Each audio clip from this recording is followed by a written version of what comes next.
PCP versus HP.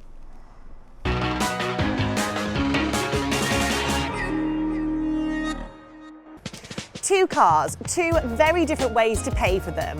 One ends in full ownership, the other might end with you handing back the keys. Today we're talking PCP versus HP, and no, it's not an abbreviation boxing match. It's two of the most popular car finance options available, and we're here to break them down to help you understand which is right for you. Let's say you're buying one of these, a used Fiat 500c or a Hyundai i10, lovely compact city hatchbacks. But unless you've got a suitcase full of cash in your sock drawer, you're probably thinking about finance.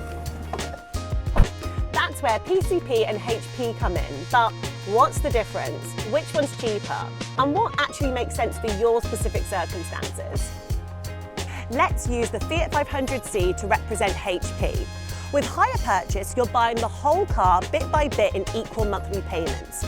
This is capped off with a teeny peppercorn payment called an option to purchase fee. Typically, this is around 100 quid, but with Carmula, it's only one shiny English pound. Your monthly payments are higher, but once that last one's paid and you've tackled that final option to purchase fee, then this baby is all yours. No handbags, just a set of keys and a proud moment. It's straightforward. Pay monthly, then own it. Now, PCP, a bit more flexible and usually cheaper per month. But here's the twist. You're not paying off the full car, just the value it loses over time. And that's called depreciation, the difference between what it's worth now and what it will be worth at the end of your agreement. At the end, you have options. You can give it back, trade it in for a new one, pay the balloon and keep it. But what's the balloon payment, Gabby? I hear you cry. Well, it's the final lump sum that covers the remaining portion of the loan.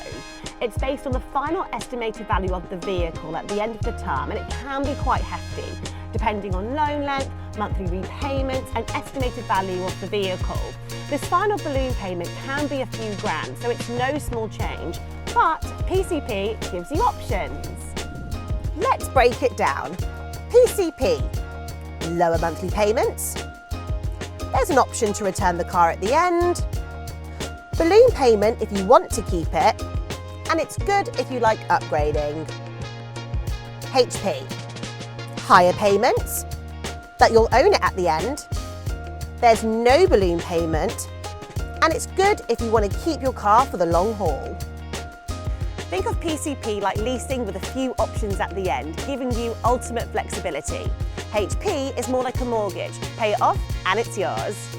If you're the type that changes their car more often than their phone case, then PCP might be your thing.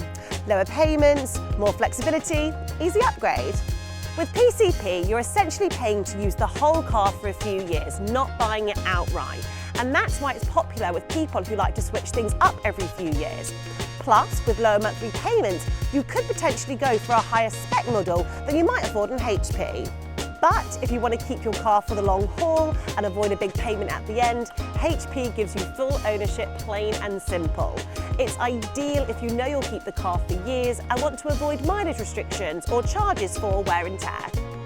With both options, you'll usually have the flexibility to adjust the length of the loan, typically 2 to 5 years, and the size of your deposit. That way, you can tailor your monthly payments to suit your budget and preferences. Handy tools like Carmula's budget calculator can help you figure out what works right for you.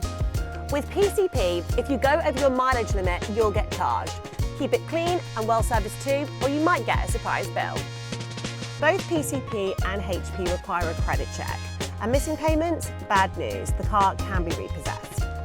So, PCP or HP, the Hyundai of flexibility or the Fiat of ownership. Either way, understanding the deal is just as important as choosing the wheels. Got questions? Pop them in the comments. Want more jargon-free car stuff? Hit that like button and subscribe for more.